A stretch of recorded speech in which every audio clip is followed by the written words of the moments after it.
Hello everyone, my name is Dion Schuddeboom and today I am really excited to be unboxing the iPhone 13 in midnight.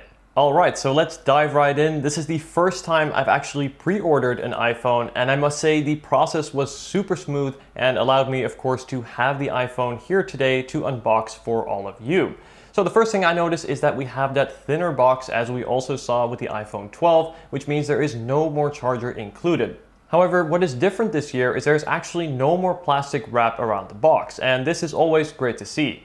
Something I'm really pleased to say is that all iPhone 13 models now come with 128 gigabytes of storage. This is really great to see and I think will be enough for most users. 64 gigabytes was just getting too small, so it's great to see this doubled. Now I went ahead and took this one step further and went for the 256 gigabyte model as I plan to store and create a lot of content with this phone. Let's go ahead and lift up the box lid here. And the first thing we see is the iPhone 13 itself. And first impressions, wow, the color looks great.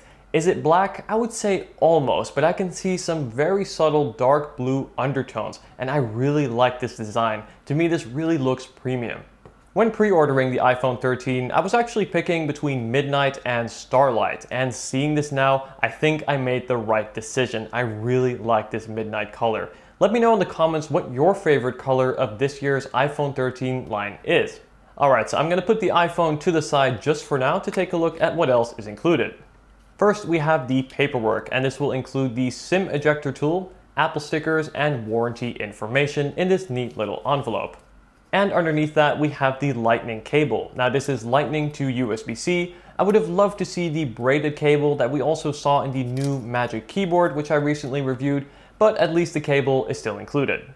Now let's go back to the iPhone and enjoy what is the best part of any unboxing.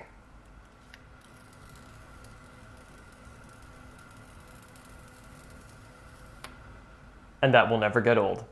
Let's take a closer look at the iPhone 13. So the first thing we get is this much improved dual camera system, and you can see this is now placed diagonally, and this is not just done to differentiate the iPhone 13, but is actually needed to place the larger camera sensors. With these cameras we get cinematic mode, improved low light performance, particularly in the ultra wide lens, as well as photographic styles. For this next new feature, we're going to look at the front of the phone and take a look at the notch. Now, as you can see, this is finally been reduced in size, actually by 20%. And they did this by moving the earpiece speaker up into the frame.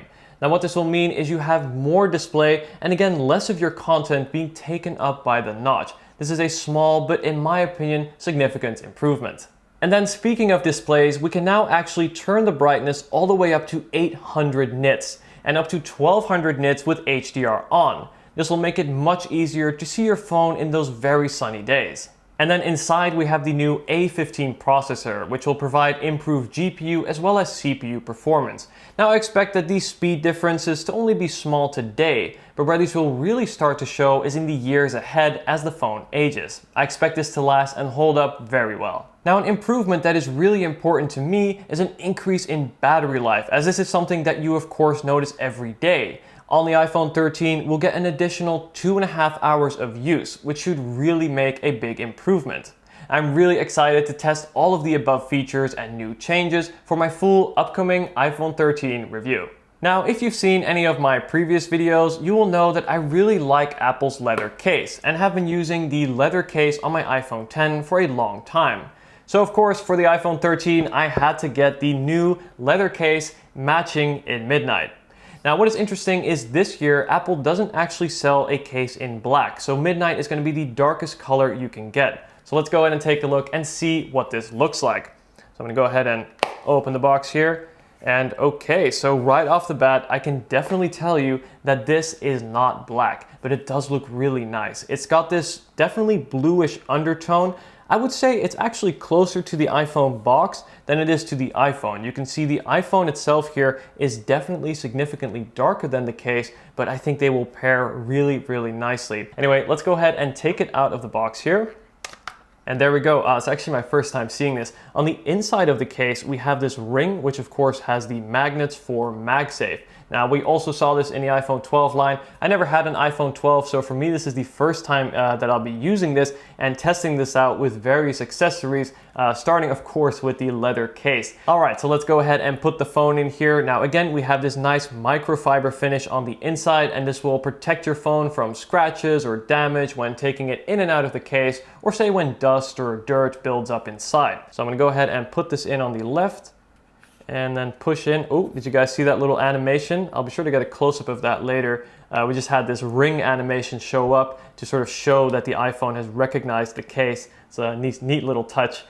So here we go. Now the iPhone is now in the case, and you know, as I said before, with Apple's leather cases, or I think with leather cases in general, but especially Apple's, there's just a certain sense of premium, of luxury that you just don't get with any other case. All right, so that is a first look at the iPhone 13. Now, should you upgrade? I think if you're coming from the iPhone 12, in my opinion, no. This is really a marginal upgrade if you're looking at it from year over year. But most people won't be coming from the iPhone 12. They'll be coming from the 11, 10R, or maybe even the 10 like I am. And I think for most, I would suggest going for the 13 instead of the 12. As not only do you get double the base storage, again 128 versus 64 gigabytes, you get that newer A15 processor, which means the phone will last longer in terms of software support, and also increase in battery life, which I know wasn't fantastic on the Series 12, so on the 13, this will definitely be worth it. Just to wrap up my initial impressions so far, I have to say I am really happy with this phone. I love the sharper, more angular design. I'm so glad that Apple finally went back to this. It actually reminds me of my iPhone 4. Now, this was the first iPhone that I had, so there's a little bit of nostalgia there too, but I just like that sharper, more modern look. I'm gonna start testing the phone and trying out all of the new features. If you have any questions or anything you'd like to see in my full review of the iPhone 13, be sure to leave them down below and I'll be sure to get back to you. Thank you so much for watching, guys. Hope you enjoyed this video, and I'll see you in the next video.